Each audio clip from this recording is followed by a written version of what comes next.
un autre book haul.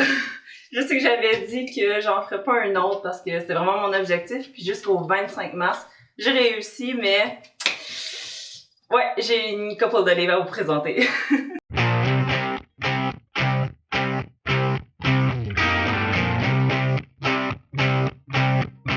Bonjour tout le monde, bienvenue sur ma chaîne YouTube, ici Kim et aujourd'hui je vous retrouve pour une vidéo book haul. Malgré mes meilleures intentions et mes meilleurs efforts, j'ai quelques livres à vous présenter. En grande partie des maisons d'édition que je remercie vraiment beaucoup pour leur partenariat parce que j'en ai lu quelques-uns d'entre eux puis ils sont vraiment excellents. Ils me tiennent vraiment très bien compagnie pendant cette pandémie. Donc sans plus tarder, je vous les présente. Donc, le premier envoi m'a été fait par les éditions Stanké et c'est « Il préférait les brûler » par Rosemée Automne-Morin. Mon Dieu, c'est un long nom. Mais c'est le nom avec lequel l'auteur signait les articles qu'elle écrivait pour le magazine Urbania de 2015 à 2018 lorsqu'elle était rédactrice en chef. Et son premier roman, ça se trouve être une autofiction. Donc, on suit les aventures de Fauve, dont le père semble être quelqu'un de vraiment très égoïste. Il fait des enfants, mais il les abandonne. Il fait juste sa vie, puis il fait ses affaires, jusqu'au jour où il va être frappé par la maladie. Et donc, il va devoir se rabattre sur l'aide de sa fille. Donc, ça a l'air d'être quelque chose d'assez dur. C'est pas le genre de livre que j'aime d'habitude parce que ça vient me chercher vraiment beaucoup. Mais là, j'avais vraiment envie de lire parce qu'on vantait vraiment beaucoup la plume de l'auteur. Donc, puisque ça part de quelque chose de vrai, j'ai hâte de voir cette lecture-là. Le prochain livre, ça a été envoyé par les éditions Urtubise et c'est Leslie et Coco par Marie Demers. C'est vraiment pas son premier roman, mais c'est le premier que je découvrais et je suis tombée complètement en amour. Ça a été un coup de cœur, je lui ai donné 5 étoiles, puis je vous invite à aller voir la critique que j'en ai fait en détail. Donc ça raconte les histoires de deux amies qui sont de 17 et 18 ans. Donc Leslie est plus vieille, donc elle a déjà été à Montréal suivre ses études au cégep. Puis Coco, à ce moment-là, va finir son secondaire, donc elle est en région. Puis c'est l'échange de correspondance écrite, donc très old-fashioned, j'aime bien ça. Et cet été-là, elle va aller rejoindre son amie à Montréal pour voir un peu la vibe du centre-ville, puis pour jaser de la vie, rattraper le temps perdu. J'ai trouvé cette œuvre-là vraiment très forte, vraiment très bonne. Les personnages étaient tellement crédibles. J'aimais où ce que l'histoire s'en allait. Ça a vraiment été à un endroit où je ne m'attendais pas. Donc j'ai été agréablement surprise et l'expérience audio a vraiment rajouté à mon appréciation de l'œuvre. J'ai un très gros coup de cœur pour la prochaine maison d'édition que j'ai envie de vous parler et c'est Luzerne Rousse qui est une maison d'édition vraiment très jeune, qui publie du jeune adulte, qui est très dynamique, puis très actuel et original. Puis elle m'a envoyé son plus récent livre dans ce superbe coffret qui avait plein de petits goodies, très original, très beau comme emballage. Puis moi, je trouve ça le fun parce que jusqu'à maintenant, je vois ce concept-là seulement aux États-Unis. Donc, je trouve ça vraiment le fun qu'on a un concept québécois semblable qui est accessible. Je vais vous laisser une photo de la boîte complète ici parce que j'ai comme vraiment pas pu attendre dès que je l'ai eu. Puis j'ai bien fait parce que là, je vous présente le livre Branché sur toi et je l'ai lu. Et c'était un coup de cœur. Je vais faire une critique consacrée à cette œuvre-là qui a été écrite à 4 mains. En effet, ça a été écrit par Jenny Deveau et Sophie Vaillancourt, qui se trouve également à être la fondatrice et l'éditrice de la maison d'édition. Donc, un livre vraiment gros, vraiment long, que j'ai vraiment beaucoup aimé lire. Donc ça se trouve être un boys love. Donc, on suit les aventures de Nathaniel, qui est étudiant en musicothérapie. Puis lui, il aime vraiment ça, aider les gens. Il est vraiment super gentil. Il joue dans un groupe de musique. Donc, quand on apprend à le connaître, on perce vraiment sa carapace. Et il va faire la rencontre de Aiden, justement, un soir de spectacle. Aiden, lui, il est plus solitaire. Il a toujours ses écouteurs plugués sur les oreilles. Puis, il y a des démons intérieurs, comme un peu nous tous. Puis, on assiste au moment où leurs chemins vont se croiser, donc où ils vont se rencontrer pour la première fois. Puis, qu'est-ce que ça va changer chez eux par la suite. Donc, j'en dis pas plus parce que c'était vraiment bon. Puis, une chose hyper originale, ils ont fait une playlist Spotify. Puis, là-dedans, même dans le livre, il y avait des moments où ils disaient « Partez telle chanson de tel artiste ». Donc pour moi, ça a été complètement révolutionnaire comme expérience. J'ai adoré mon expérience. Je trouvais que ça m'aidait encore plus à voir les scènes comme si c'était des films parce qu'il y a vraiment la trame sonore. Je vous en parle un peu plus dans ma critique consacrée, mais je vous dis, mettez la main dessus, il vaut vraiment la peine. Prochaine œuvre, ça nous est envoyé par les éditions de La Bagnole qui a publié un très beau roman graphique que j'ai également eu le temps de lire. Donc c'est L'enfant allergique aux écrans, écrit par Camille Pomerleau qui se trouve à être une illustratrice montréalaise réputée. Et donc elle signe son premier roman à titre d'auteur-illustratrice. Et c'est vraiment super beau. Ça raconte l'histoire de Milo, qui est un jeune garçon qui, à cause de l'omniprésence des écrans, voit maintenant tout en pixels. Donc ses yeux sont en carré au lieu d'en rond. Puis l'histoire se concentre sur la manière dont il essaye de revenir à la normale. Je pense pas que les appareils électriques sont tous permis dans une cour d'école primaire, mais ça, c'est vraiment une image hyper triste. Donc bref, une petite lecture très rapide, très courte, mais qui va droit au but.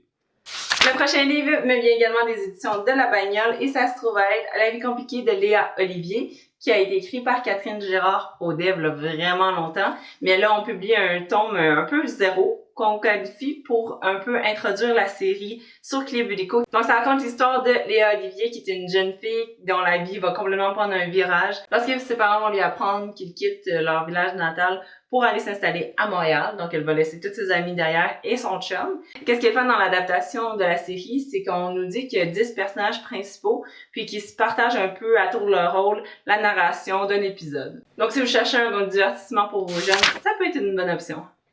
Le prochain titre m'a également été envoyé par la maison d'édition La Bagnole qui ouvre une section jeune adulte. Donc, Quand on aime la mauvaise personne par Edith Chouinard. Donc déjà, juste le titre est très accrocheur. Puis ça parle de Jess qui, à 22 ans, c'est un ancien espoir du tennis qui est amoureux de Emma qui, elle, se trouve à être classée 20e meilleure joueuse de tennis aussi au monde. Puis bref, ils sortent pas ensemble parce qu'il y a une histoire de friend zone, puis là, il va y avoir une autre personne. Donc, au fil des rencontres, ils vont se rendre compte que c'est un petit peu un amour impossible. Donc, ça a l'air super compliqué, plein d'overthinking. C'est ma tasse de thé. Je trouve ça vraiment le fun qu'il y ait ouvert une section jeune adulte parce que je suis sûre que ça va rejoindre vraiment beaucoup de gens. Ça dit que ça s'adresse aux lecteurs qui se sentent déjà trop vieux pour les histoires d'ados. Bon, ben on a bien passé à travers, donc maintenant c'est rendu l'heure du unboxing chez Renaud-Bré. Renaud-Bré, d'ailleurs, ça je vais vous en parler. Il y a eu un article qui disait qu'à cause de la pandémie du COVID-19, il risque vraiment d'avoir de gros impacts majeurs sur toute la chaîne du livre. Parce que si Renaud-Bré a des problèmes financiers puis qu'il doit fermer, ça s'annonce vraiment pas bon pour le reste de la chaîne parce que ça se trouve être un gros distributeur. Donc, si les magasins sont pas ouverts, les gens peuvent pas acheter autant que s'ils étaient en personne parce qu'il y a plein d'achats impulsifs, plein de personnes qui vont juste se promener mais qui le feront pas nécessairement en ligne, surtout si leur situation financière est précaire. Bref, ça fait en sorte qu'il y a des chances que l'industrie du livre ne puisse pas s'en remettre. On va rester optimiste, mais faut quand même voir les choses en face. Puis c'est terrible parce que si on se rend jusque-là puis que les maisons d'édition doivent fermer leurs portes à cause de faillite, ben ça s'en va un peu avec notre culture québécoise. Donc eux, qu'est-ce qu'ils espèrent, c'est qu'on propage la nouvelle, qu'on achète local. Donc c'est pour ça que j'ai acheté au Renaud-Bré, puis en plus 2 auteurs québécois. Puis en attendant, la seule chose qu'on peut un peu espérer, outre nous notre pouvoir d'achat, ce serait juste que les gouvernements aident financièrement pour soutenir vraiment l'économie du livre. Bref, si vous avez des livres à acheter, essayez le plus possible que ce soit fait localement. Et donc, je vais ouvrir mon enveloppe. Ouh, j'ai pas fait de dommages, ça va bien.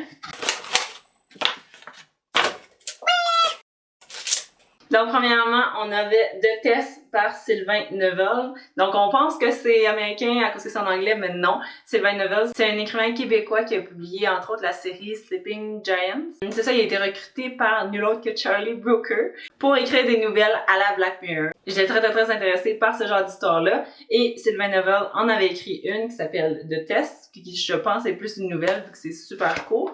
Puis, j'ai entendu que de bons commentaires dessus, donc j'ai très hâte de le lire. Donc, ça se trouve à être dans un futur pas si distant que ça. Donc, t'as le personnage principal qui s'appelle Idir, qui a un test à faire, The British Citizenship Test. Donc, il veut vraiment que lui et sa famille s'installent comme il faut, mais t'as 25 questions qui vont déterminer la valeur de ta vie. Genre.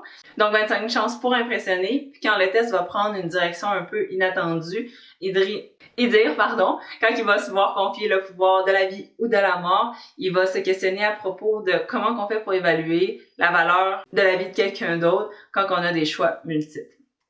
Donc très Black Mirror-esque, tout à fait mon genre. Et l'autre, c'est de Jean-Philippe Barry-Guérard qui s'appelle Royal. Pour le 12 août, j'achète un livre québécois en 2019. J'avais acheté son autre livre, Manuel de la vie sauvage.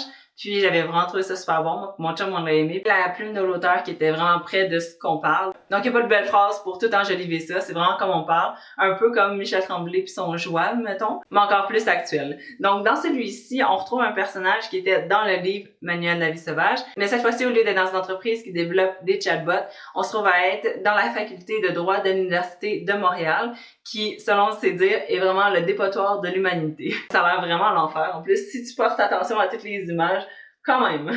Ça promet. Puis ça m'intéressait vraiment beaucoup, cette jungle-là un peu, surtout dans la faculté de droit, parce que les étudiants peuvent être plus stressés, mais aussi un peu plus assaut à quelque part. Donc j'ai vraiment hâte de voir quelles épreuves le personnage principal va devoir affronter. Pourquoi j'avais acheté ce livre-là? C'est parce qu'on y parle vraiment beaucoup de la culture de la performance.